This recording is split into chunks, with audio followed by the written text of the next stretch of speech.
ఉన్న బంగారాన్ని విడిపించి ఆ రోజు ఆన్లైన్ రేటుకే మేము కొంటాం. Sharma gold company.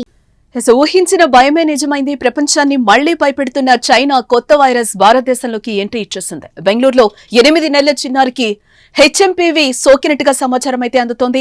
చిన్నారి ఇటీవల అస్వస్థకు గురవగా ఓ ప్రైవేట్ ఆసుపత్రికి తీసుకెళ్లారు. అక్కడి ల్యాబ్ టెస్ట్ లో బేబీకి హెచ్ఎంపీవీ పాజిటివ్ ఉన్నట్టుగా తేలింది. ఈ కేసుపై కర్ణాటక సర్కార్ కూడా స్పందించింది. వైరస్ కేసు గురించి సమాచారం అందిందని, అయితే తమ ల్యాబ్ లో ఇంకా నిర్ధారించాల్సి ఉందని తెలిపింది. దేశంలో తొలి కొత్త వైరస్ కేసు నమోదు కావడంతో ఆందోళన వ్యక్తమవుతోంది. ఇప్పటికే కేంద్ర ఆరోగ్య శాఖ అప్రమత్తమైంది. చైనాలో వైరస్ వ్యాప్తిపై దృష్టి సారించి అలర్ట్ అయింది. రాష్ట్రాలన్నీ అప్రమత్తంగా ఉండాలని కూడా ఆదేశాలు జారీ చేసింది. దేశంలో వైరస్ కేసు నమోదు కావడంతో అంతా జాగ్రత్తగా ఉండాల్సిన అవసరం అయితే ఏర్పడిందని చెప్పుకోవచ్చు. మొదట కరోనా కూడా ఇలా దేశంలో వచ్చి తీవ్ర నష్టాన్ని మిగిల్చింది. ఆ రోజుల్లో దేశాలు తీవ్ర సమస్యలు కూడా ఎదుర్కొన్న విషయం మనకు తెలిసిందే. ప్రజలు నరకం అనుభవించారు. అలాంటి కరోనా వైరస్ తరహాలోనే ఈ హెచ్ఎంపీవీ వైరస్ వ్యాప్తి చెందడం మన దేశంలో ఎంట్రీ ఇచ్చిందనే వార్తలు కూడా తీవ్ర కలకలమే రేపుతున్నాయి. హెచ్ఎంపీవీ చిన్న పిల్లలపైన ఎక్కువగా ప్రభావం చూపిస్తుంది. హెచ్ఎంపీవీ సోకిన వారికి సాధారణ జలుబు లాంటి లక్షణాలైతే ఉంటాయంటున్నారు.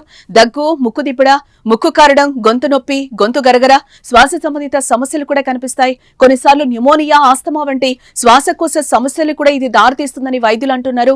చిన్నపిల్లలతో పాటు వృద్ధులు, దీర్ఘకాలిక వ్యాధులతో బాధపడుతూ వ్యాధి నిరోధక శక్తి తక్కువగా ఉన్న వారిలో ఈ వైరస్ తీవ్ర అనారోగ్యాన్ని కలిగిస్తుందని అంటున్నారు. వైరస్ వ్యాప్తి నిరోధించడానికి కోవిడ్ సమయంలో పాటించిన తరహాలోనే జాగ్రత్తలు పాటించాలి. సబ్బు నీటితో తరచూ చేతులను శుభ్రంగా కడుక్కోవటం, దగ్గినప్పుడు, తుమ్మినప్పుడు నోటిని, ముక్కుని చేతి రుమాలతో అడ్డు పెట్టుకోవాలి. రద్దీగా ఉండే ప్రదేశాలకు దూరంగా ఉండటం, వాడిన వస్తువుల్ని ఇతరులతో పంచుకోకుండా ఉండటం వంటి చర్యలతో పాటు ఆహారం విషయంలో కూడా జాగ్రత్తలు పాటించాలి. వైరస్ లక్షణాలు కనిపించిన వారు క్వారంటైన్ లో ఉండడం చాలా అవసరం.